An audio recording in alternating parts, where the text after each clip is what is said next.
Hello and welcome to the two-man power trip of wrestling. We host JP John Poz. With me today, very special guest.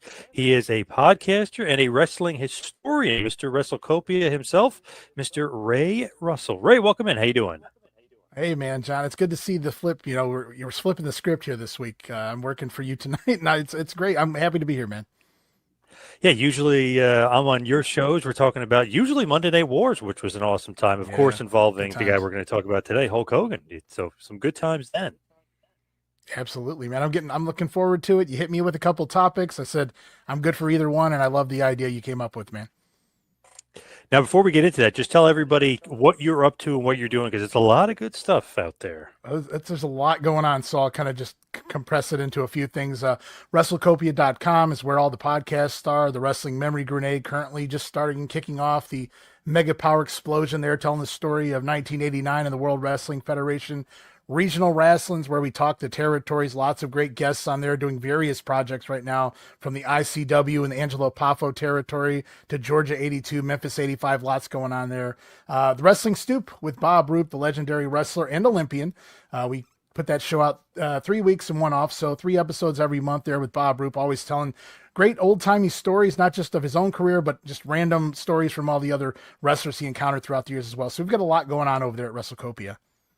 And a lot of good stuff, of course. Monday Night Warfare is always good stuff as well. Yes, Yeah, Monday Warfare, absolutely. Well, yeah, yeah. absolutely. John Poz joins me for Monday Warfare. We're back in 1995. We're doing the video side of it now and having a blast going back and reliving not just what was going on in the ring, but behind the scenes as well. John gets to pick Monday Nitro every week as his favorite show, and it's always a good time. And I love Nitro. And a lot of the reason behind loving Nitro is the Hulkster, who we're obviously going to talk about today, but, Sure. played Yeah. such a big part, such a vital role, and the key kind of to changing the game, if you will. Kind of the wrestling was in the doldrum a bit, and then Yeah. he and the NWO completely changed the game. Yeah, to say the least. Yeah. From, say, 92, 93 forward, wrestling slow decline really into 95. It was that Monday Night War that really helped it come back alive. So with this topic, obviously, we're going to be talking about Hulk Hogan. Some of the great debate involving the Hulkster. So many fans, obviously, like Oh, myself, grew up oh. Hulkamaniacs. Hulk is like, the god of wrestling. Hulk is the man, everything else. But you were kind of on the other side. You weren't a Hulkamaniac. Yeah, I Explain was. this to me. How were you not a Well, Hulkamaniac? What's going on here? I see it online all the time now. It's hip to not to say that you weren't a Hulkamaniac growing up. Luckily for me, I have just enough people around from when I was a kid that can confirm. I love when my brother comes on the show because he'll tell it like, "Man, you just did not like Hulk." I was not a Hulkamaniac. I never was. Now it was a slow decline into where I just loathed him, say going into the 1990s, but I was never a Hulkamaniac. It was always somebody else at the forefront as far as my fandom goes. I didn't mind him early on, and I really, as an adult, I appreciate his stuff in Japan even today, and even his early stuff in the Hulkamania era before he, just followed that same structured match every time out. But yeah, I was just never a Hulkamaniac. I was always the Macho Man, the Ultimate Warrior, the Big Boss Man, even as a heel. It was always the other guy. I don't know why. It's just the way it was. Now, the debate, of course, is not necessarily Hulk or Vince who made the debate. It's really Hulk versus the world here. It's Hulk versus the supporting cast. And there's kind of a debate, obviously, on both sides because it's like, all right, Hogan's the strongest force in the universe. He's the most over guy. He's the golden goose. But if you don't feed him, the guys that they were feeding him to Right. get over to the point. I think that is like a huge point of attention, not by me, but by the non-Hulkamaniac. They always say, like, oh, you feed him Macho Man and Andre and all these other guys. Well, I think, that was really detrimental in the Warriors run. Hogan passes the belt to him in 1990. And then who does Warrior have to work with? Well, we already did the Rick Rude thing, but let's do it again because Rude's a credible opponent. But then who?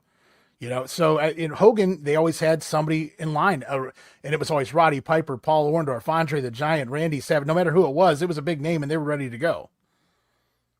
Now, did Hogan make those guys, or they help making Hogan here? Because Savage, there wasn't really necessarily a big name before Hogan. Obviously, one of the best, Right. easily one of the best, but not a big name until Hogan. DiBiase, one of the best, not a big name until Hogan. So you know what I mean? It's like who made who here. I feel like the Hulkster, you might be downplaying the Hulkster a bit here. Well, I think it depends on the talent. I think Roddy Piper got himself over to the point he did when he feuded with Hogan going in because Vince wanted Roddy to be a manager. He was too small to be a wrestler in New York, but Roddy was just so over and got so much heat. He quickly got pushed into a wrestling slot. And so I don't know that Hogan made some of the guys, because some of these guys were Andre. Did Hogan make him? No. But then in the other end, you look like a Ted DiBiase. I'll absolutely admit, I don't know that the DiBiase character would have ever gotten over to the level it did if he hadn't got those spots, not just with Hogan, but on NBC. And he did eventually fall, he really found himself in that $1 million character. But up front, getting put with Hogan certainly didn't hurt DiBiase's run there as a top heel and a credible opponent throughout the late 1980s. Did he make I think the Warrior really built himself up to that level. The Warrior, I won't say he surpassed Hogan because we're talking longevity, but he certainly fed himself to that point to where some people, myself included, wanted to see the Warrior beat Hulk Hogan. So some guys, I'd say, yeah, he really helped, put a shine on him. Randy Savage, like you said, one of the greatest of all time to do it, period. But putting him with the Hulk Hogan certainly elevated him. But I never felt Randy was, even though he was smaller than Hulk, when Randy did his first heel run, I never felt like when they wrestled, and there was a lot of the Boston and MSG and matches like that he was below Hogan as far as not a credible challenger, because he was just so wild. He was a little smaller, but man, was he wiry, For sure. Going back, let's go January 23rd, 84, right? We'll say Hogan wins the title, right? I mean, is in your mind, there's no mistaking about it. I mean, you had to go there. Hulkamania is here, as Gorilla said. There's no mistaking. That's the right guy at the right time. I think Vern dropped the ball by not giving Hulk. He refused his stubbornness to put it on Hogan in the AWA. Is one of the many things that led to Hogan jumping, and I think it was the right call. He was ready there. I've told the story before where Hogan beats Bockwinkel. I got it at the end of a tape at the tape trading days. I'd never heard of it. I'd never seen it. I didn't know anything about it. It wasn't even part of the trade, whatever was supposed to be on the tape. It was just at the end of the tape. I see the whole match. Hogan wins the title, holds the belt up, tape ends. I go, holy cow, when was he the AWA champion? Now years later, the internet, I learn, oh, well, they just reversed the decision. Hogan had to give the belt back. Okay, that makes sense. But I was interrupted because the crowd was shaking like you would see, John, with Hulkamania in the WWF. And Vern dropped the ball, and I think, yeah, absolutely, 100%. You have to go with Hogan with the belt there. It's interesting, too, because if you look at the IWGP title win over Inoki and like that whole thing, too, even, the year prior, or basically around the same time frame, around the AWA time frame, it's almost like, wow, like they see he's the man. Why didn't Vern? Why didn't Vern kind of believe in him? I don't know what the whole story there is. I know Greg has nothing but glowing recommendations and other kind things to say about Hulk Hogan, Greg Gagne. So I don't know what the deal was with Vern. I'm sure Greg's told his version of the story, true or not, I don't know. But what it was, I don't, I just feel it was stubbornness. Maybe it was the old guard thing. Maybe Vern, that wasn't his style of wrestler to be his AWA champion. But if you're into making money, I think you'll settle on anybody as your champion. And there was no denying, like I said, I go back to that tape, 20,000, 14,000, whatever it was, whatever arena they were in, they were rocking every freaking one of them. Nobody was sitting down. So you dropped the ball, Vern. That's all I can say retroactively. Yes. Vince and his cohorts, all the guys around him, Sandy Scott or George Scott, whoever the hell is with him at this point in Addison, and these guys that are kind of scouting talent, bringing the talent over. Obviously, you bring in Mean Gene, and you're bringing in Jesse the Body. You're bringing in all these guys. Hogan, obviously, at the top of the list of guys that you're taking from AWA, even from other territories as well. But Hogan's at the top of the list of like, wow, look at this guy. This is the guy we could build a company around. So when Vern drops the ball, Vince and his talent scouts, because their plan is to steal all the good talent. That's got to be number one on his list to steal. Well, a lot of people like to use that term steal. I don't know if that's the correct. I guess you could look at it. If you're one of the other territories, it certainly feels that way. But no, I mean, it's A+ number one. Vern is the other big territory. There's only two big there's the NWA, which is everywhere else, but there's only two big territories, two big areas of the map are covered by Vern and Vince McMahon. And your top star in the AWA at that point, I mean, Hogan was brought in much like Honky Tonk in the WWF, brought in as a babyface, immediately turned heel. Hogan was brought in as a heel and immediately turned babyface in the AWA because he was just going to get over. And so they had the golden goose there, and Vern let it go, so to speak. And I think, it was a great call for Vince. There was nobody else hotter than Hulk Hogan as a babyface at that point. You could argue the Von Erichs, but they weren't leaving Dallas, not for that. I mean, they were home every night and they got to do whatever they wanted. They got away with whatever they wanted. I'm sure they were making whatever money they needed to get by, and then some. The thing is, too, steal, of course, is in quotes because that's what everyone says steal. It's obviously they go to the WWF, greener pastures. I mean, they're obviously Hulk's making more money. Everybody's going to make more money with Vince. Yeah, I mean, you think Dusty Rhodes, they said that would have been the next man up if Hulk had turned it down, but would Dusty have agreed to just stay in New York? Dusty was that traveling show kind of at that point. He didn't really have to stay, even though, he loved Florida and he worked in Florida and he booked in Florida before he moved over to Crockett then and did the same thing there. But, and Dusty did settle for, with Crockett, but I don't know that Vince would have played the same games as Crockett did for Dust because, we need to get another plane, baby. Check. I don't know if Vince was doing that and things like that, or nor would Vince have allowed Dusty to just have complete control of the book either. So Hulk Hogan is probably easily the number one option you go to. There is no 1A, 1B. It's just, there is one, and that's who you go with. And brilliant move, perfect timing. I mean, you're coming out of that long Bob Backlund run. And I know some other guys really put over Bob's run and it's an acquired taste watching Bob. Some of his stuff really good. I enjoy some of his matches. Other ones not so much, especially near the end of his run. And so I think it was time for Bob to, 6 years is a long time. Andre said 3 years is a long time to be a champion, but for Backlund, nearly 6 years as champion, it was time for a change, and they made the right call. Boy, did they start making some money. Yeah, it's the perfect guy to do it. And really, Iron Sheik beats Backlund. They end that long title run. And if you think about it, I know it doesn't count in the record books, but it's actually 2 title runs for Backlund because Inoki does beat him in Japan, then he wins it back. Right. So technically speaking, it's 2 title runs for Backlund, but basically it's a 6-year, 5-6 year run as champion. Right. And then Iron Sheik breaks it. Kind of the perfect guy at the perfect time with Sheiky Baby, because what a freaking heel he was.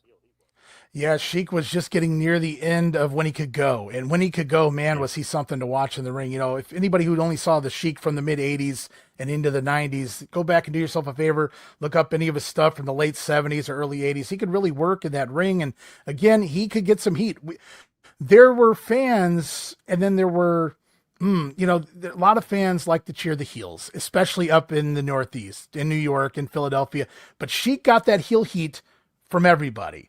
And he might have been the only guy at that point, him and Nikolai too, when they were together, but he might have been the only heel that was getting things pelted at him up there in New York at that point in time. That's how much heat he had.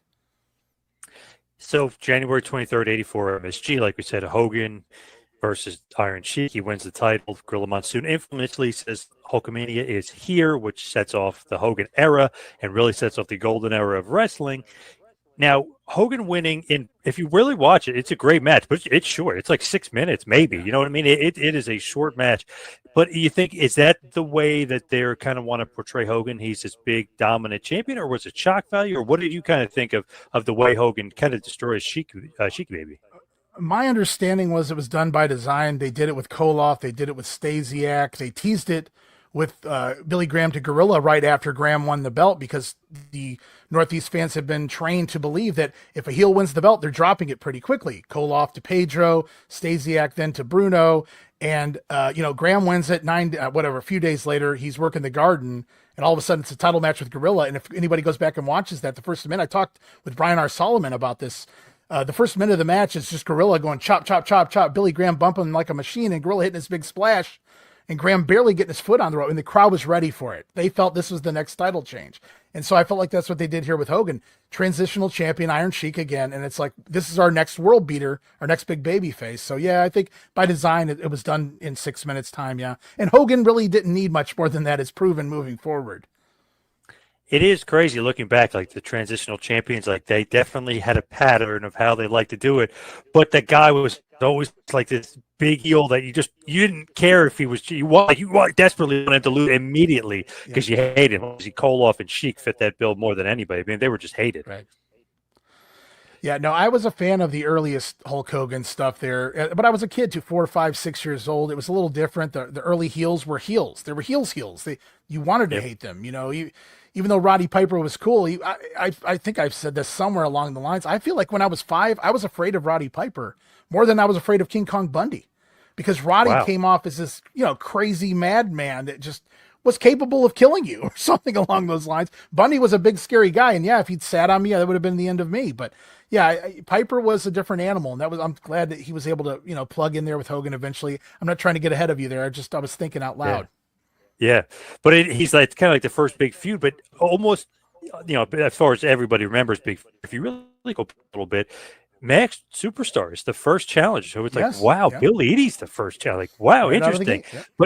But it's like, okay, it almost sets the tone of, okay, everybody he fights is going to be like this awesome kind of maybe territorial wrestler, so to speak, but like this great wrestler, like Valentine and Hogan have an awesome match. Morocco and Hogan. Yep. It's like these early Hogan matches, Dr. D, David Schultz, they have that massacre in Minneapolis. They have a bunch of good matches. I feel like they really like lined it up. It's almost like Vince is like, let's get all these awesome guys that could work and make Hulk look good. That's it. And obviously Hulk can make money with all these guys. He's freaking Hogan is the golden goose, but let's make him look good, right? I mean, all awesome challengers.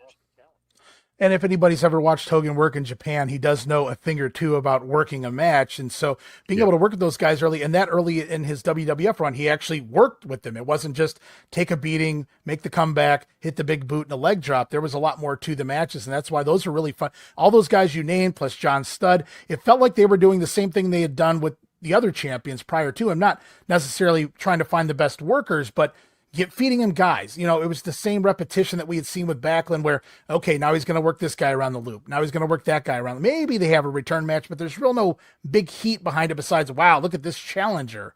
And so I felt like Piper was the first time they got into an actual feud. But yeah, you go back through 84 and it's a who's who of who if I was just fantasy booking, those are the guys I would have fed to Hogan. Morocco and Valentine and Dr. D, of course, Hogan's buddy still at that point.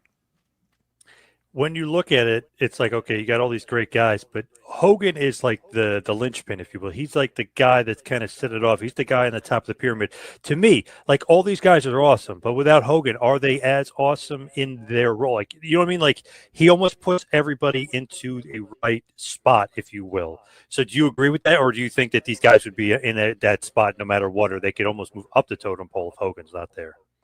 It really depends on who. Everybody's so different. Superstar just come off nearly beating Bob Backlund for the belt, gave him that neck breaker, nearly broke his neck on the floor. Yep. Right before, that's how Backlund loses the belt to the Iron Sheik, is the neck injury from the Superstar. So Superstar should have been one of the first contenders to Hogan's belt. So some of these guys, did he elevate him? I don't know if he was over immediately coming in, but was he over nationally to the level where you just stick somebody in there with him and he can make them? I don't know. Some of those guys, I think they held their own. Other guys, I think it certainly elevated them, and you looked at him in a different, like a Dr. D. Had never heard of him before. Now, he's another crazy guy, in legit real world time too.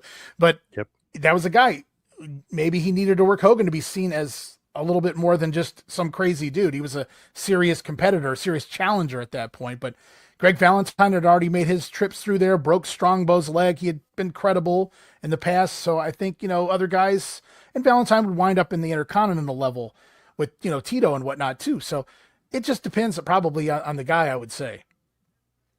So the first big feud, you kind of could say Iron Sheik to a certain extent, but he kind of squashes him. Even the big rematch that they have, it's even like half as short as the other one. Still awesome, but it's short. Hogan really kind of makes work of him, and the crowd is just nuts. I mean, they are just amped beyond belief. And forget about it. Whenever they're playing Eye of the Tiger too, I mean, there's it was like a fervor out there. I mean, it was that the fans were absolutely apoplectic. They were just nuts when Hulk was about to come out there.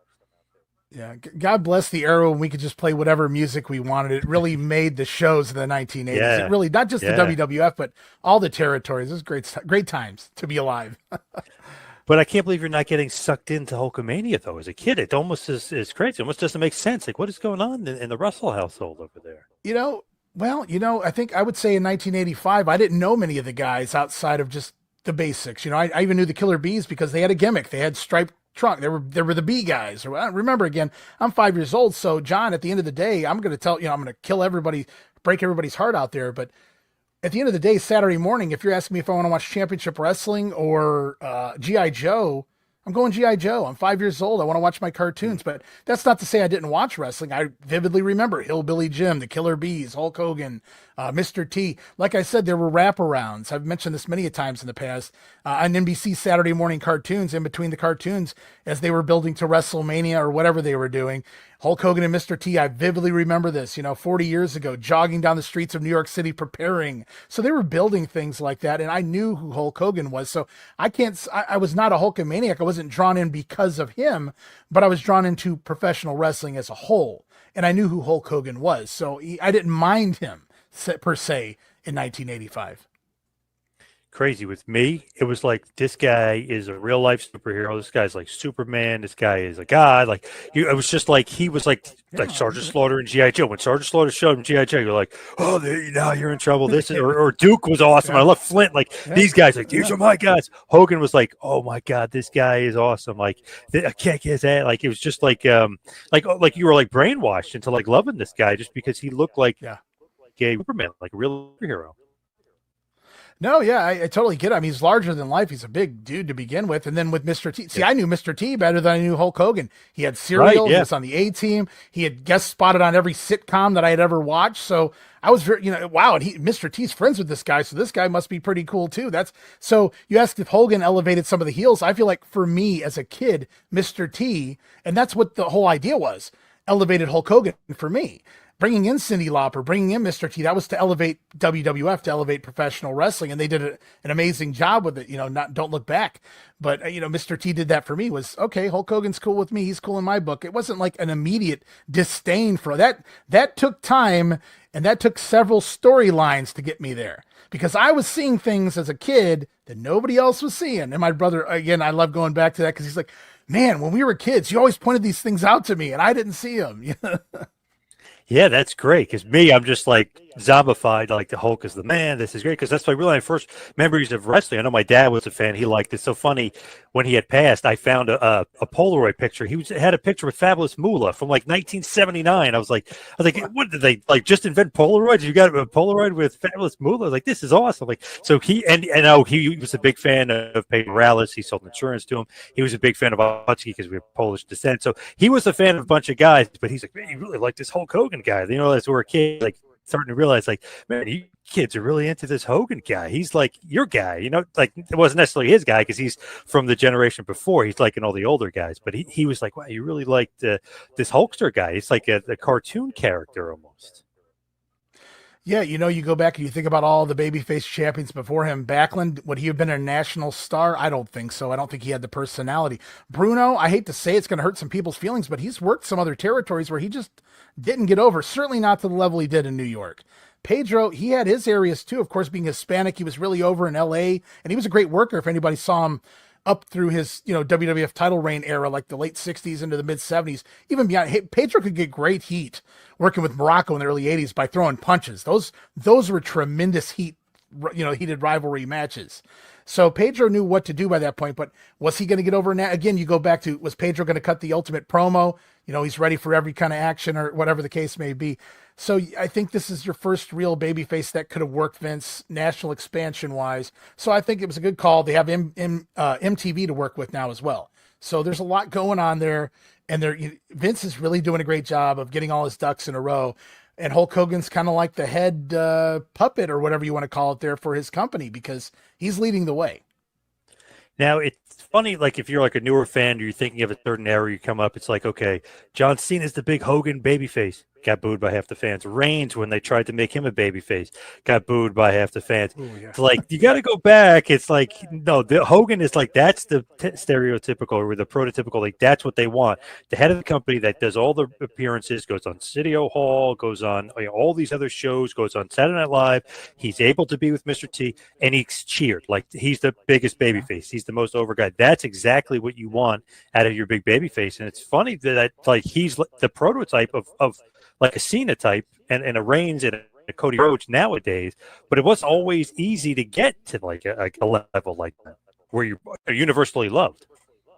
No, and 100%. My dad was a casual fan. He knew most of the top guys. He didn't really follow the storylines or anything like that. But when he lived in Tampa, he would see some of the guys that lived down there and whatnot out and about at the bars, the clubs, whatever the case may be. But he also went to a show, had to have been sometime after WrestleMania 5, because it was Macho versus Hogan. And I don't know if they were fighting for Liz or whatever the story was, but Liz was out there too. But he went there specifically because even people that were casual fans knew the story of the Mega Power, knew the story of the Macho Man, Hogan, and Elizabeth. And so he winds up going to probably his only show he went to till he took me years later. And so but he marvels the most at what happened after the match. As Bruce has said, Hogan must pose, pal, right? Yeah. And he just talked about he was standing around not watching Hogan pose, but watching 20,000 people stay in the arena after the match to watch Hogan pose. They were mesmerized. He was like, I've never seen anything like that before. The wrestling was over. They were just watching him pose. They wouldn't leave. They didn't want to beat traffic or whatever the case may be. So that kind of says a little bit about, what Hulkamania was. People don't understand, like, I wasn't a fan, but I'm not blind to that 99% of the population were WWF fans, were Hulk Hogan fans. It is remarkable, like you said, like the charisma of this guy, the star power of this guy, that people want to see him pose, and they want to see him just do whatever after the show and just hang out, and like nobody leaves and they all go nuts. I mean, I've been a part of it as a fan too. I just want to see the pose. I want to see, point to our side of this. You know what I mean? It's like remarkable to think about it. Or years later, obviously Austin, you want to see him have the beer and. Do the beer thing to you, like almost like cheers you with the beer. So it is interesting when you get that level of baby face that they're so beloved. You just want to see them do anything, stand there, and you love it. Yeah, you talked about Austin. National expansion begins with Hulk Hogan, essentially. Some people will argue, but I basically say it starts with the Hogan era. And since the Hogan era, in the past 40 plus years, you talked about some guys get booed and cheered. Austin and Hogan were probably the only two guys in the last 40 years that were 99%, the fans were pro Hogan and Austin. Those were the guys that were the most over. So when everybody compares John Cena, and I don't know anybody's financials, that's for the business of the business. But like my little shout out there for you, John. Yeah, thank you. Thank you. Yeah. Not that you need it, but I look at it and I go, okay, Hogan, I lived that. I saw how over he was. Austin, I got to live that, got to go to all those Gund Arena shows. I know how over he was.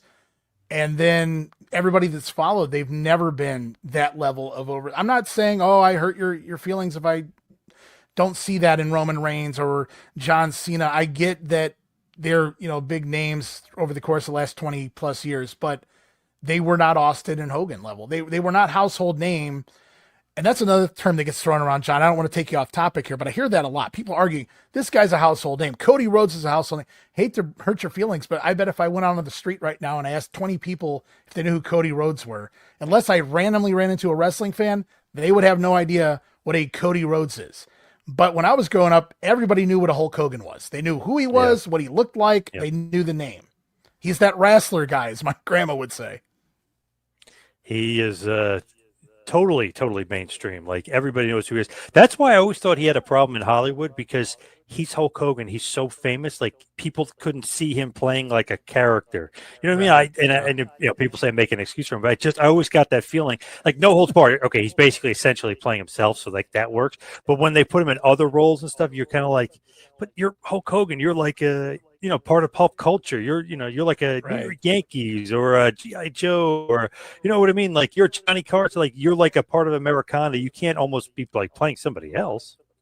Well, he typecasted himself, obviously, because Hulk Hogan is a character, and it's hard to see him doing it. Now, John, I'm going to tell you right now, I don't know that he was the best actor in the world either, to be honest. Right, that could be a problem. Watch the stuff. Yeah, that can be an issue too. But no, at the same time, with that size, you could probably, bust out a couple of good roles in your lifetime, but he just never really managed to do it because, again, it's hard to. I'm watching Hulk Hogan on the screen play an alien fighting suburban commando, whatever that was. I remember watching it when it came out, actually, and I was even then at 10, 11 years old, 11 years, I think I was when it came out, and I couldn't suspend my disbelief. I'm just watching Hulk Hogan play another character. I'm watching a guy play a character playing another character, basically. Right. Yeah, exactly.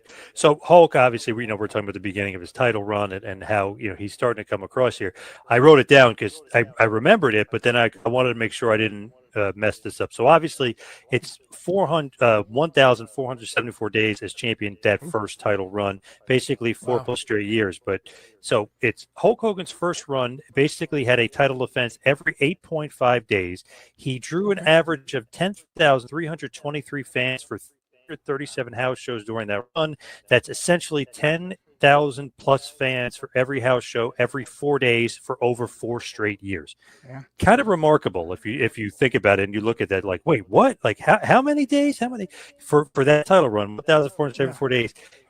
At least 10,300 fans or more at a show at least 4 days a week.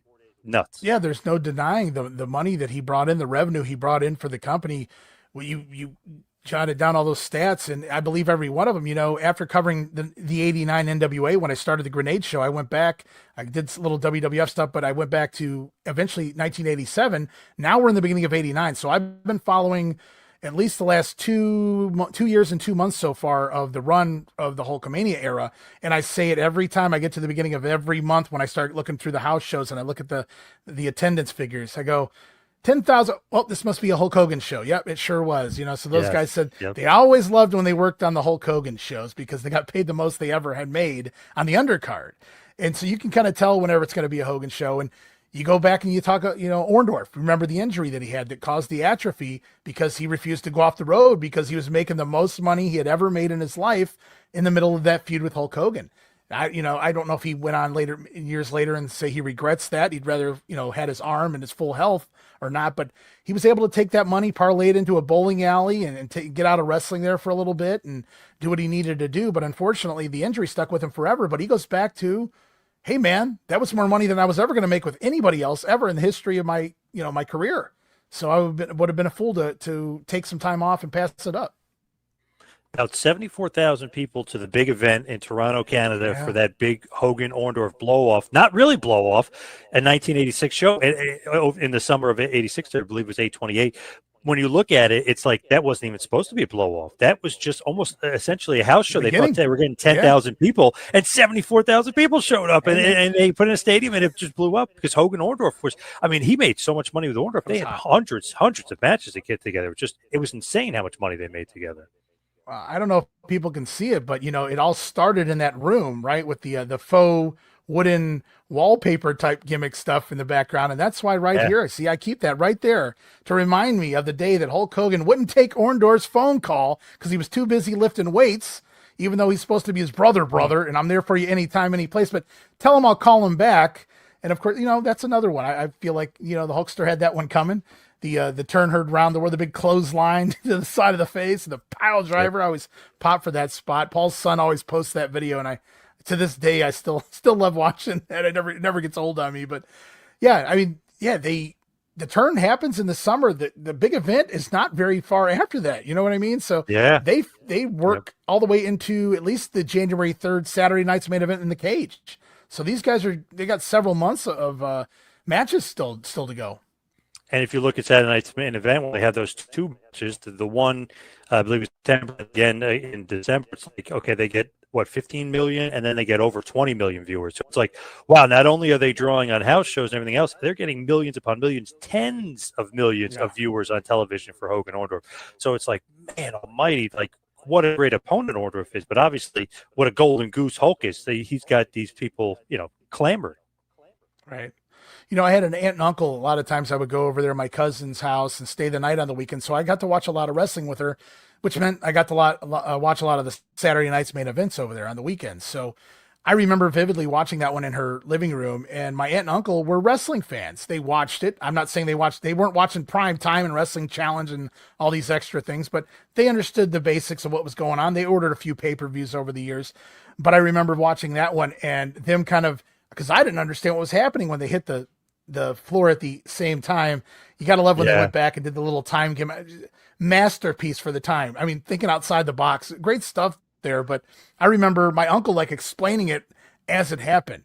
Holy crap. They hit the floor at the same exact time. What are they going to do? And it's like, it was great booking. I'm assuming Pat Patterson probably had a mind, for that one, but it was great stuff. I remember that feud very well. Unfortunately, that's pretty much the end of the feud. Bobby Heenan alludes that it's going to continue on, but we just kind of pivot into Andre. So interesting, what that happens, because it's almost like they kept Orndorff kind of really strong. So maybe he was going to be the WrestleMania opponent. Was that the rumor? And he kind of would be, if you look at obviously 74,000 people in Toronto, he would obviously be the only other guy that you could think of at that point in time that would draw that big of a house against Hogan. So it's like, man, crazy to think he didn't even work WrestleMania 3. He was almost like the pivot guy. If they needed a pivot, maybe you go to Orndorff.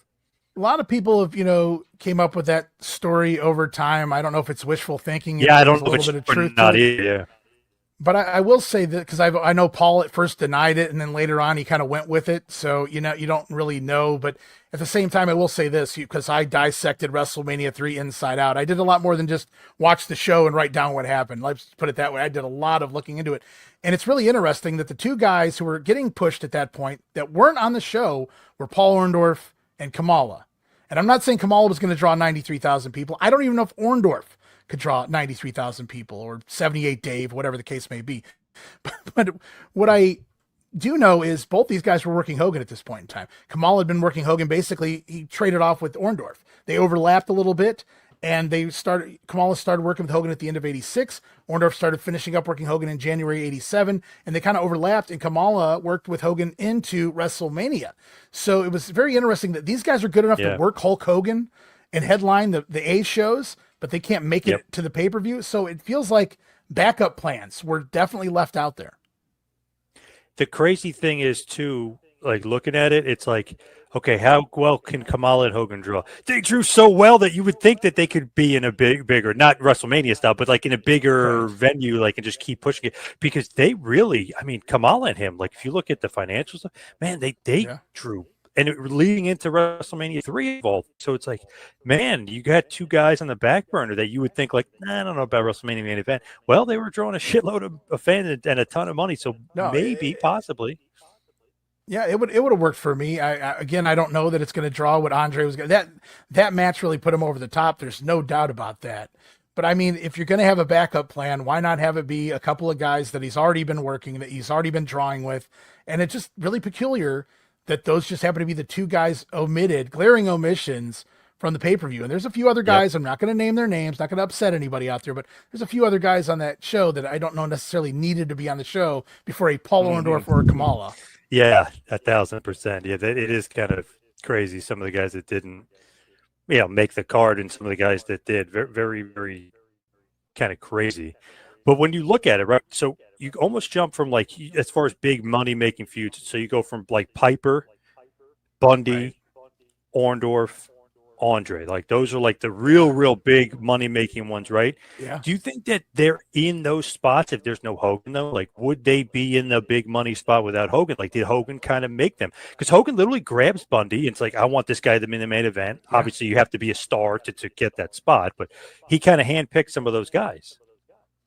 I think some of those guys have, I think it's a hodgepodge. Piper was going to get over. I don't know if Piper was going to ever be the level of over that he was. Well, I don't know. I believe Piper was going to do whatever Piper was going to do. He got so over with or without Hogan that they had to turn him babyface eventually because he was probably the first cool heel, right? I mean, like there were people cheering for Roddy Piper. Even if they weren't booing Hogan, they were still, it's like, I can't boo this guy too, though, because he's just so damn cool, Roddy Piper. So he might have been one of the guys that I think didn't really need it. I think it was great. It was your top hero, your top villain. Nobody wanted a job. It's hard to really job either one of them too during that time period. So you pivot to Orndorff. Maybe that helped Orndorff a little bit, I think, but the story helped Orndorff too. He was an amazing natural heel. So I think Hogan probably helped Orndorff. Hogan definitely helped Bundy, 100%. Bundy's big, and that's pretty much where it begins and ends with me as far as Bundy goes. Mm-hmm. We'd like to do the Ernie Ladd deal there, but it goes back to Andre. Andre larger than life. He wasn't over to the level of Hogan, but everybody knew who Andre was. He's even to this day, you watch a modern day sitcom and they reference something big as Andre the Giant. So he's legendary, I mean? So I think some of those names, yeah, absolutely. Without Hogan, I don't know that they were going to draw to that level. And I certainly don't know if they would have been looked at to be put in that level, but Piper, Andre, I think they deserve those spots. They were kind of already there. And then the story helps too, especially with Andre. It's just like remarkable to think of like how much, like I mentioned the stats, like how much they're drawing on house shows, how much they're drawing on the big shows, how much, and then on Hogan comes, and it's just like, holy crap, we didn't even touch the surface on what we could do. We could build pay-per-views, off this guy and off this feud. You know what I mean? Like we could even not just WrestleMania, but we could just keep building and building and building.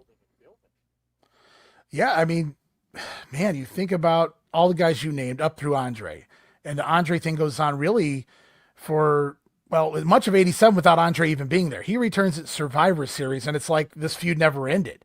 Andre was gone pretty much the entire time from WrestleMania to Survivor Series, and then enter, Ted DiBiase from there. And again, it goes Yeah. back to another guy that definitely needed that Hogan rub to be seen in that light as a main event heel star, because no matter how great Ted DiBiase was of a worker, no matter how many places he had headlined, he'd even worked, the WWF prior as a babyface.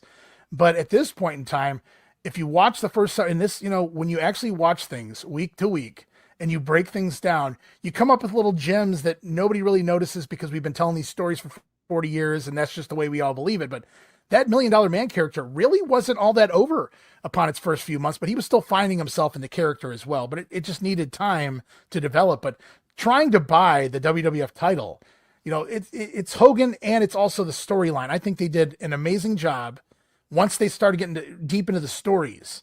I think they did an amazing job to make sure that for the 90% that love Hogan, they're behind Hogan. This is where it gets tricky. The 5% that love the other guy, they always leave little nuggets for you to have a reason to cheer for the other guy. And that's always important. And then for the other 5% that doesn't really care about any of them, just give them a good story. And I think that's what they did. So they made sure no matter what, you were going to enjoy the Hogan match, the main event. 2588, the main event, 33 million people. We're talking about Hogan and Hogan and Andre. That awesome where Hogan loses the title, and obviously the DiBiase storyline comes into play. But even like WrestleMania 3, 93,000 people. Then we're going to build Survivor Series, so we build another pay-per-view. Then the main event is going to blow up, going to be big. So it's like Hogan Andre has like octopus legs, where they just like awesome. They're just keep drawing, and then they're going to create DiBiase out of this, and then they're going to put the Rocket on Macho Man out of this. So you're creating two new main event stars off of Hogan and Andre too. So not only is Hogan kind of the gift that keeps on giving, as far as as Bruce says, sprinkle the Hogan dust. He's creating these two guys, and then Savage can, he could create his own thing where he can give somebody else the rub and sprinkle the dust. Yeah. So it's pretty remarkable as far as Hogan. And then Hogan Savage, and then Hogan DiBiase, Hogan Andre. It's like it just keeps growing tentacles here from Hulkster.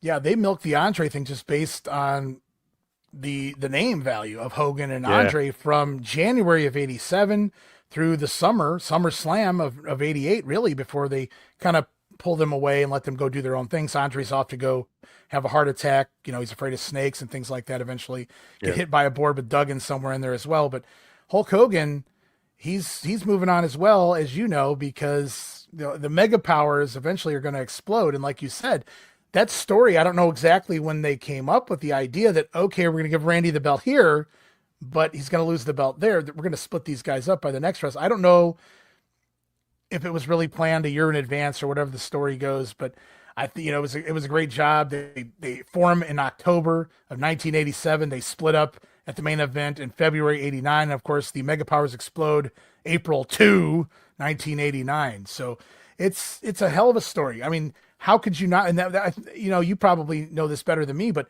the buy rate for WrestleMania 5, best of my memory, it stays the best buy rate in the WWF for many years to come.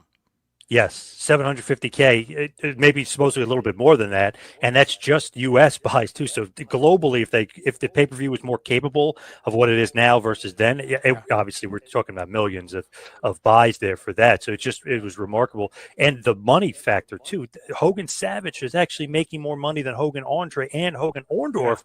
Maybe you could say the inflation, maybe a little bit in that point, or maybe it's kind of whatever, but more buy rates, bigger cards, the tickets of wrestling can kind of go up a little bit. So Hogan Savage was making more money than Hogan Andre, which is pretty crazy. Yeah, I think they had. I remember going through the Observer recently because I've been covering this era right now.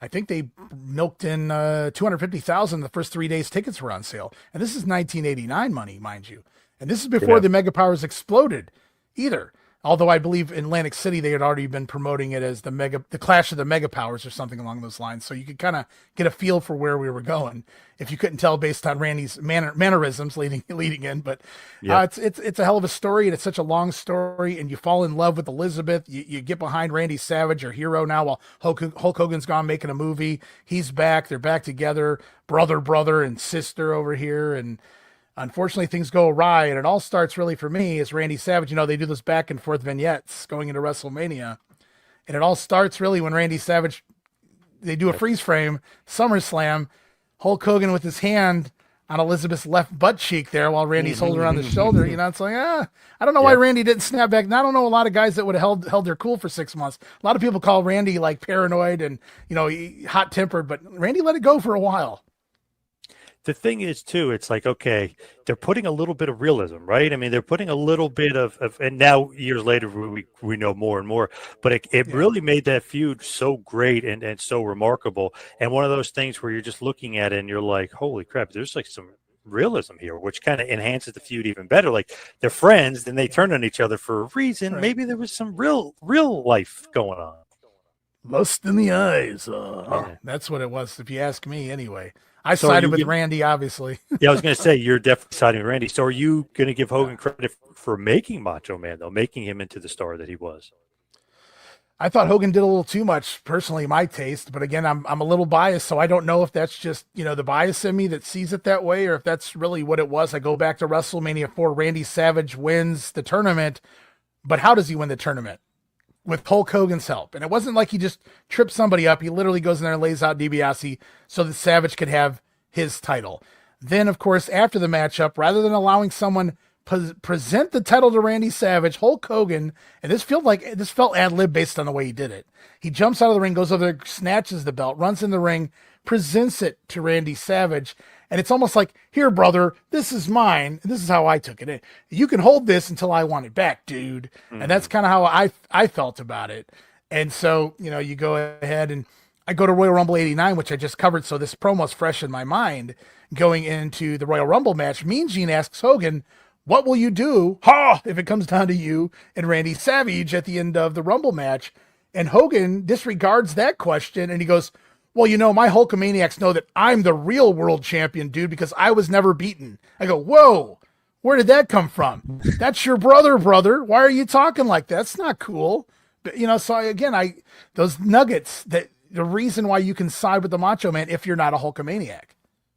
Interesting. I was thinking the other way. I was thinking he's right, because he really didn't lose. He got screwed, but the two evil referees, he got screwed. I was thinking he was right. So it's interesting. Okay. The dichotomy there. I'm thinking one way, you're thinking the other on Hulkster. I was actually thinking, it's like, I don't know if I trust this guy, Macho Man. He seems like a lunatic. You know what I mean? I don't know if I trust this guy. I'm not going to deny that part of the whole thing, but no, you know, I just go back and it's like, well, Gene didn't even ask you that question. And if he's really your brother, why would you be, even if you're thinking this, why would you say this out loud? And it wasn't even what you were discussing. So it just felt like, you know, I don't know, man. There's definitely this dissension, but it's not just on Randy's side. Hogan clearly wanting that title back because I never really lost it, dude. That was great, like breadcrumb as far as like teasing, like, okay, these guys are going to be wrestling. The mega powers will explode. Well, how many times can Hogan accidentally throw somebody out of the Royal Rumble? I mean, did it with Randy, did it with the Warrior. I mean, come on, man. I don't know if you know, it's probably accidental. Because Bad News Brown, you got to get him out of there. You got to get rid of Bad News. Yeah, that is great though, because if you look at it from one perspective, you're like, okay, because I'm True Blue Hogan, right? But if you actually kind of examine it, it's like, why didn't he just, you know what I mean? Why did he need to knock out Bad News right then and there? You know, there's little things that Hulk does. You're like kind of questioning, you know, thinking like maybe he did that for selfish reasons. Well, you know, Gene Jackson's asked me on some of the other podcasts we do you think that they purposely, intentionally left all of the, I mean, I can't see that they accidentally did this in almost every single feud that Hogan had. And I've just recently came to this own mindset that, yeah, obviously it was intentional, but why did they do it? Only until this last week did I come up with an idea of why I would imagine they did it. And that was because they realized that, again, there's like 5%, 3% of the fan base may not be interested in Hulk Hogan. What can we do to give the rest of them interested as well? And so that's when you put in those little nuggets of things. And I don't know if Vince ever thought he was going to turn Hogan heel, because you tell that Vince told him you can never be a heel, pal. But maybe, well, we always got this to go back on if we ever need to for some ungodly reason. But it was always there with the Orndorff. He didn't take his call with Randy Savage. There's a slew of things that go into from touching Elizabeth to putting him on a shoulder to some of the things he was saying to everything, you know, dumping him out at the Rumble, leaving him. You know, it's like Jesse Ventura said on the main event, wrestling matches are just like being in combat. You never leave your brothers behind. You stay in the ring. Elizabeth knew what she was getting into. I thought, Jesse did an amazing job of telling the story there. So interesting though, like what's going on with the Hulkster, because like you could see Vince is like, who's the next guy? Like that's always on Vince's mind. Yeah. It's always almost to a fault. That's always been Vince's issue. Hogan was the man for all those years. He still should Yeah. be the man in my eyes. Still could, but all of a sudden Warrior, and I liked Warrior, but I wasn't a huge Warrior guy. But obviously he's one of the greatest of all times. I think he's awesome. But it's one of those things where I wasn't necessarily ready. So when Hulk loses to Warrior at WrestleMania 6, completely devastated. I hated Warrior for a long time after that. I just wasn't happy with it. So it's one of the things like, do you think Hogan made Warrior, or do you think it was Warrior's time? Warrior needed to be put over, and then move on to the next phase of WWF? I think if you were a fan of the Warrior, it was Warrior's time. Being the Warrior was my favorite worker. I can't believe I'm saying it that way, but the Warrior was my favorite WWF sports entertainer at that point. I'm 9, 10, 11 years old. And so the Ultimate Warrior was huge. Do I think if they had done it a year earlier, was he ready? Absolutely not. But it just felt like the story they had told up till that point, as over as he was at that point at my school, well, with me and my brother, whatever the case may be, it was like, he has to win this title or he's going home. If he loses this tonight, this is the end of the Warrior. Like, yeah, you can keep working and using him, but he's never going to be seen. Like, you pull the trigger now or he's done. And I think that was part of it. It was like, well, we either do this or we don't. Let's give it a try. And they give it a go. And unfortunately, I feel like some of it, Warrior's demise as champion, a little of it anyway, was much like Sting's demise as champion in the same year of 1990. They had nothing for them. People were ready for both those guys to get the belts. Sting from Flair and Warrior from Hogan. You could hear the fans erupt, even though, yeah, it was down the middle, but nobody was booing Hogan, really. Nobody was booing the Warrior. People just really didn't know what to do. Two baby faces, and probably the only baby versus baby match to that point that was actually entertaining for me. Anyway, but he gets the win, and I go absolutely ballistic. Sting gets the win, I go absolutely ballistic. And then Sting gets paired with the Black Scorpion. Warrior gets Rude over the summer. We had just seen that for like 8 months in 1989, and they're redoing it the year later, which they never did things like that. So it kind of tells you then, they were like, okay, he's got the belt. Now what? And then where do we go from there? Nowhere. There's nowhere to go. He's stuck in 6-man tags with Legion of Doom against Demolition, which were falling off a cliff in a hurry, unfortunately. I know Hogan can't be the champ forever, but is that one of the things too, where he's at the top of the mountain? In my mind, like he still should be at the top of the mountain. You throw Warrior up there, Hogan's kind of doing movies and earthquakes injuring him. Between earthquakes, he's kind of like on the burner, but he's still kind of semi-main event. He's kind of like the attraction. Yeah. But do you think him not being at the top, it kind of ruins the bottom, or he can't be champ forever? He can't be on top forever. I think stats tell the story there. The houses slowly started going down. And I don't mean because the Warrior was champion. I mean just in general. TV ratings were starting to decline. You would peaked with Randy and Hogan at WrestleMania 5. Really everything from there, you start to see there's going to be a downhill effect throughout the early 90s. And like I was ready for the Warrior to be champion. I thought there was room at top for both of them. Randy had been champion for a year, and Hogan had still been able to do his stuff as well. There was no issues there. They could have got along and both worked. And they did. You had the double main event at SummerSlam, Hogan and Quake, Warrior and Rude. Hogan goes on to work Earthquake for the remainder of the year, basically, at least on the house shows. And then you move into the Sergeant Slaughter deal, which, that's another story. But I felt like from 91, maybe not 1990, but from 91 forward, maybe it was the feuds, maybe it was the guys he was given, but from Sergeant Slaughter forward, Hogan just lost a step for me. Like, is being over with the fans. At that point, I just didn't even want to see him on my TV screen. I remember being checked out at WrestleMania 7. Like, would this match just end so that I can, turn off my TV? That's how I was so done. Wow. I wasn't a Hogan fan, and I hated Slaughter at that point. So this was just like the worst main event you could possibly put on the show for me. I would have rather have ended with Warrior and Savage. I don't know why. I absolutely love WrestleMania 7, and I love Hogan Slaughter. I think that match is okay. I just think that match is, I don't know why, I feel like criminally underrated a bit. I like that match. The crowd is really into it. I like the finish. I just love it.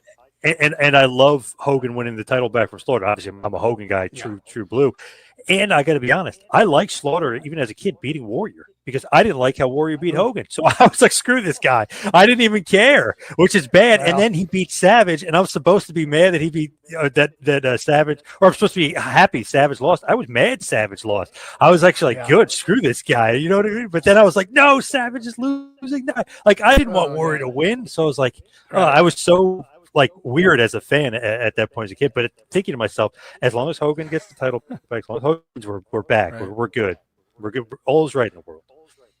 Well, I flip-flopped with your emotions on that. I vividly remember watching the Rumble and hating Sergeant Slaughter, not even realizing storyline-wise what was going on. Yes. So Slaughter gets the belt, and I just remember being in my cousin's house in his room and pounding on his floor. I mean, just like the first tantrum I ever threw in wrestling history, beating on his floor. His mom actually ran up the stairs like, what the heck's going on up here? And I'm like, oh no, I was really mad. It's like, because the Warrior dropped the belt, and then you go to WrestleMania, and obviously my heart would have been torn out if Warrior had to retire against the Macho Man. But I was absolutely like, just give Hogan the belt. Like, Hogan here over Slaughter at this point anyway. So it was like the better of two evils for me. So just give Hogan the belt and let's get the hell out of here was kind of my mindset. But they just kept going. Oh, let's bring Iron Sheik back. He's immobile. The NWA paid him for 2 years to sit at home. Why don't we bring him in just because he's from the Middle East? So we got a lot of that over the summer, and it just goes on. My whole thing though is, okay, Warrior, it didn't necessarily pan out. A lot of it could be not the right guy, could be also not the right lineup of guys. Like Hogan had Murderers Row, Warrior did not have Murderers Row, basically had one guy. And then it's like, okay, where do we go from here? Who do we have? But Hogan, at this point, to me, he really put over Undertaker. Like, I was actually like fuming. Like, who is this guy? Like, he's putting over this guy, not necessarily using those terms, but losing to this guy when I'm a kid thinking that. Yeah. And then even me thinking, like, now it's like, okay, they're really, really trying to get, despite what Undertaker said, it's like, dude, you beat Hulk Hogan. You're beating him up on the funeral part. Like, you got over immensely because you beat Hogan. Like, without even realizing it. Like, even Warrior too. Like, you're over huge. You beat Hogan straight up. Like, you are up here. Yes, Undertaker, but still, you beat Hogan. You're way up there. Yokozuna, the guy, legitimately, right? Oh, people will complain about how he beat him at WrestleMania. He beats Hogan so bad, they basically said he killed Hulkamania. We never saw Hulkamania again. So it's like he put over Yoko too, big time. Yeah. So it's one of those things where I feel like people almost don't give Hogan the credit for putting these guys over.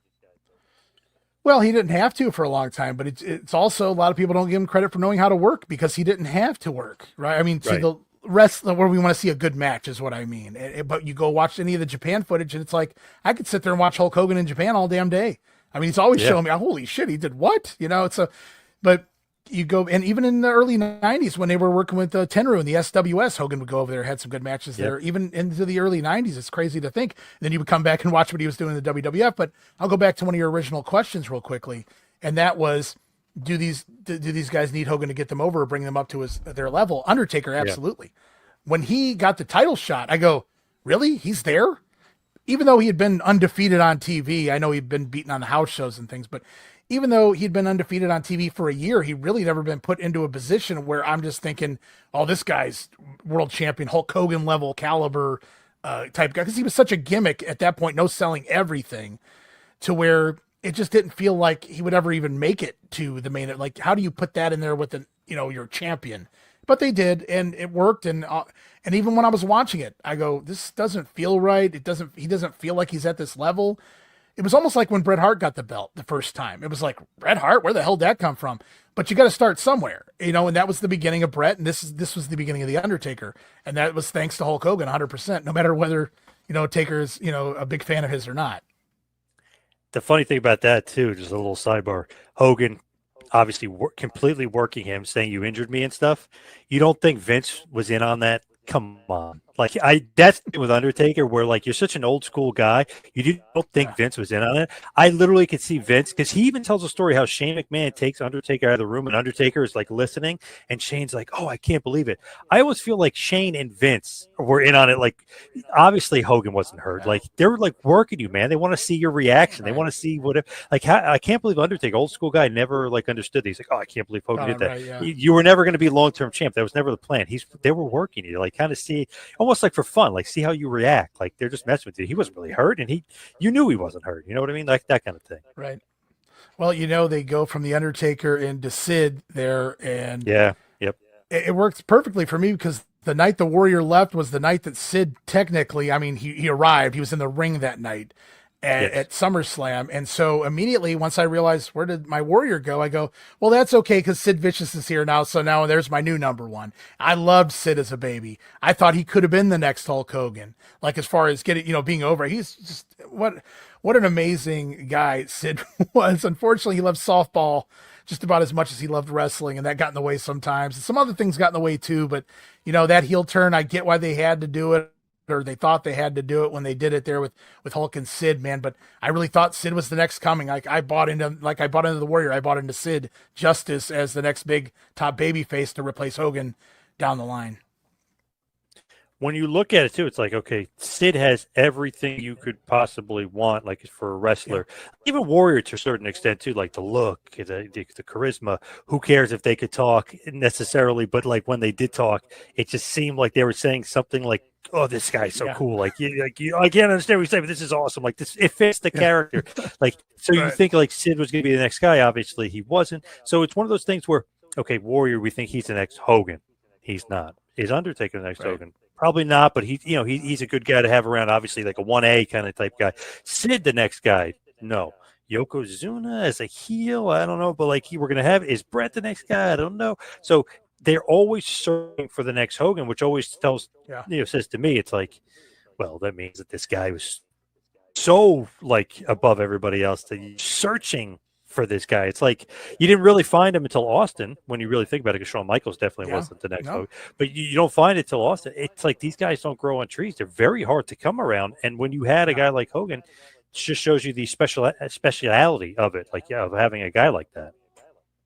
Yeah, I'll never take away from what he was able to accomplish or how over that he was. Unfortunately, I was just always on the other end of the spectrum. I feel like it's like you said at the very top of this program, even though Hogan elevated some of these guys, and maybe he didn't. Maybe some of these guys would have been where they were with or without him. At the end of the day, it was national, mainstream media, main events, pay-per-views, things of that nature. Hulk Hogan on top this entire time. So he was, pro wrestling, that Hulk Hogan stuff, that WWF stuff, that wrestling stuff. Hogan's name was always thrown in there synonymous with wrestling as a whole. So obviously he did a lot for the business, but I feel by 1991-ish, everything kind of fell off the rails. Everybody was losing a step. Hulk Hogan wasn't as over as he was, but neither was anybody else on the entire roster. I felt wrestling was just on a very slow decline, and I feel like it started right around that time period. So I don't know that, to me, it didn't feel like Hogan was as over. The response wasn't as loud. There weren't as many people staying for the posing. And it wasn't just like against Hulk Hogan. It was just wrestling wasn't where it was a few years prior. Definitely. But WrestleMania 9, they bring back Hogan, and people can say what they want. I know Brett wasn't happy about it and stuff like that, but it did. Neither was I. It did give a spark to the pay-per-view. Got more buy rates, obviously got more interest. If you watch the WrestleMania 9 documentary, it was great. Everybody involved with Caesars wanted Hogan there, and that was a big push to get Hogan there. Hogan winning got a huge pop too at the end, by the way. Just to throw that out there, Hogan, that pop was huge. They loved it. They loved Hogan winning. Well, John, just so you know, I was not popping in my living room that afternoon. I remember that one too very well. Coming out there and to save the day, and then I just said, I hope on Superstars, Jack Tunney makes a declaration that, well, this match wasn't sanctioned, so the title didn't change. And where was Clarence Mason in 1993? That's all I got to ask, because it would have been nice to see the title overturned. Now, it was amazing to watch him, just like you said, flat out job to Yoko. I know the Flame was involved too at King of the Ring, but to watch Hogan do a flat job, not even try to kick out of the leg drop. So Yokozuna didn't just beat Hogan, he beat him with his own move, and it looked like he flattened him. And then old Roddy Hogan, the super fan that dressed like Hulk Hogan, who recently, I believe he passed away. Yeah. He was, they had put him front and center for that particular match. He was at the arena, but for that match, they let him sit in the front row. And I don't know if he knew it was coming. I don't really know what he was privy to or not. But as Hogan does the job, his mouth just drops wide open and he's hanging over the guardrail. And I don't think he moves for like 5 minutes. I'm just like, I felt worse for him than I did, if I was a Hulk Hogan fan. Like, oh, it broke his heart. Hulk Hogan loses the belt and he's gone off to WCW eventually. But yeah, it was a hell of a run. And I agree with you. I could have seen that WrestleMania 9 probably wasn't selling very well. I could see Right. Caesar's Palace wanting Hulk Hogan. Hell, Saudi Arabia wanted Yokozuna and the Warrior, and they're not even around anymore. So I could see them say, bring in the Hulkster. And Vince going, okay, pal, if we can make it work, here he is. And I could see people wanting to see the Hulkster. I didn't want to, certainly not in that match with Money Incorporated. That would about put me to sleep. But the thing at the end, it's like after I tolerated nearly a half an hour of your crap earlier that with a non-finish, you come back and in 30 seconds, change the entire game again. I thought I was done with you. And here you are again. Damn you. I loved it. I thought it was great. I hated Yokozuna beating him at King of the Ring. I didn't like Yoko for many, many years after that, but it was just like, wow, not only did he beat Hogan, he like ended Hulkamania. They basically said he killed Hulkamania. They just, and then like that was the end. So it was like, okay, did Hogan put Brett over? No, but was he supposed to? Who knows? Because Brett says he was supposed to, but who really knows? Because obviously Vince is the end all be all. And if Vince says, "Hey, I want you to put over Yokozuna, this guy's going to be champ for a long time going forward," Yeah. Yokozuna's the monster, and he loses to Yoko. So he did put Yoko over. I know, obviously, babyface is always, and people are going to say he didn't job clean. Yeah, like you said, he kind of did, and got destroyed. It regardless, just gets destroyed by Yoko. The whole thing is, Yoko wins. Yoko's champion. Yoko can say now on his resume, "I destroyed Hulkamania," Right. I beat Hulk which is Hogan. nuts. Yeah, absolutely. And that was the end of Hogan for quite a while there. Yeah, it was a hell of a run though, man. It was a hell of a 10-year run just about. To me, if you look at it, right, that almost 10 years, Hogan at the top of the mountain, everybody else falls into place. Pipers, the Savages, the Andres, the Warriors, they can get elevated to the top, but Hogan still needs to be around to create that and make that great. And I always say this, which is like an old joke that I'm stealing from Hogan that he made fun of Bischoff, where he said that Eric Bischoff would be selling meat out of a back of a truck in Minneapolis if it wasn't for him. I always say Vince McMahon would be selling homemade hot dogs at a hockey arena in New Hampshire if it wasn't for Hulk. So that's what I think about the Hulkster. I think he is the end all be all of WWF, if you will. Okay, well, that's interesting. That's an interesting take. I never, as much as I do research and study things, that's one approach that I always thought they helped make each other. Certainly, I don't know where Vince would be without, Hulk Hogan. Yeah. I don't know where he would have went and how it would have worked. What would have happened up there in New York and with the national expansion and all the coups he made across. Maybe the Junkyard Dog would have had a hell of a run on top for a couple of years. I don't know how it would have worked out really. But yeah, it was a heck of a run at the end of the day. I'll absolutely give him that. There, his first run in the his first big babyface Hulkamania run in the WWF. It was weird to see it without him, but I was happy to see them evolve from there, and it wouldn't take long for him to pop back up somewhere else. Thing is, to me, it's very Belichick Brady like, where football analogy, where you're like, okay, they're great together. Like Vince is the coach. He's setting it up. You have like the player actually has to do what the coach wants to set it up. Like, okay, all right, the defense, my defense, we set it up for you. Now go win the game. It's like, okay. And then Brady goes, wins the game. That's like the Hogan thing. Then Hogan leaves and goes to Tampa Bay Buccaneers at WCW. And then he helps that guy win, and, for a while and, quote unquote, win a championship and kind of take over. So I always felt like it was like almost like a Brady Belichick thing with those two. But obviously certainly Vince, Vince is a great businessman, but still, like, very similar kind of situation. No, you can definitely look at that analogy, but eventually Vince rebuilt, and it took a little while to kind of figure out the pieces and stuff, and he hung on through it all, no matter what, and he was able to evolve and move along. And unfortunately, in the NFL, they can't create their own rules, and that's what Vince was able to do to get by and make things work eventually. But it is what it is. It's a hell of a story. I love the Seeds again. You can even kind of argue it a little bit for Sid there.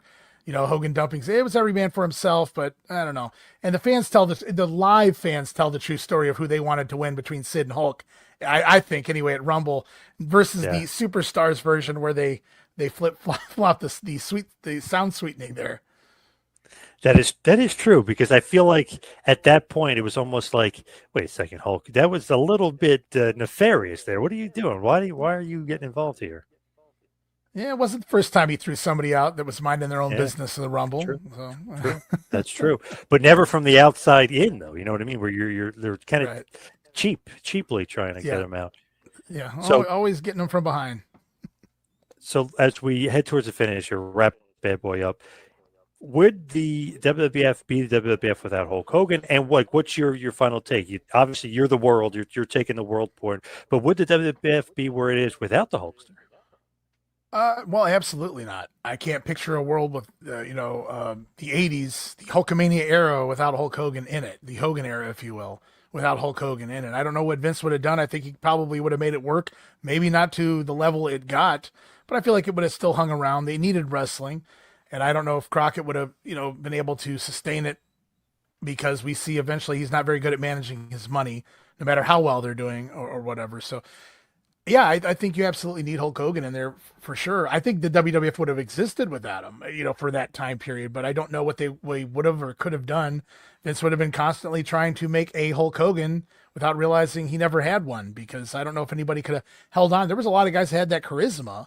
The Warrior had some kind of weird charisma. It worked on me. I loved Junkyard Dog when he came in, and you saw how over he was in the Mid-South, so I think he could have worked there to some degree. But again, his demons and things, they caught up to him, and that was never going to happen long term. So what would have happened? I don't know. But Vince, I would imagine, was thanking God that he had Hulk Hogan for all those years that he had him, for sure. And Vince came out of the woodworks here. He was obviously dealing with the Janelle Grantley, but he came out and did a bunch of Hogan stuff. So you could kind of tell what he meant to him, the legacy. And McMahon said it too. Like, hey, we wouldn't be, maybe the family, making all these billions without the Hulkster. I always say that Vince McMahon is a retired billionaire thanks to the Hulkster, but obviously Sure. Vince did pretty good on his own as well. Absolutely. So Vince lost most of that money before he made it back. Yeah, it's true. Very true. So where can everybody follow you, and tell us all about WrestleCopia? Yeah, WrestleCopia.com. That's WrestleCopia.com. All the podcasts are there, not only mine, but Gene Jackson, the Retro Review, Bob Smith's there, Dave Dynasty's Wrestling Nostalgia. We've got a lot of great podcasts over there. You guys can find me on Twitter. Well, now it's X, at Wrestling Grenade, and also Facebook.com/Wrestling Grenade. Be sure to subscribe there. That's where I do most of my video and image posts, and lots of great stuff there. About 35,000 fans there. So why don't you guys join and subscribe today and follow along. We're always breaking news there and putting up new episodes and things of that nature. So lots of things going on, John. Awesome. Great stuff. Ray, finally great to have you on the other side here on my show. Thank you for inviting me, man. And you will be back. You shall return if you want to. You shall return, hopefully. Absolutely. No problem, man. I love talking wrestling, and I love not having to host it. So that's the best part of it all. All right. Ray Russell, the man now known as Fabulous Raymond Rougeau. Thank you. Appreciate all the time. Absolutely. Oh, where is it? Yes, there it is. All American Boy. Thank you, Ray. Favorite song.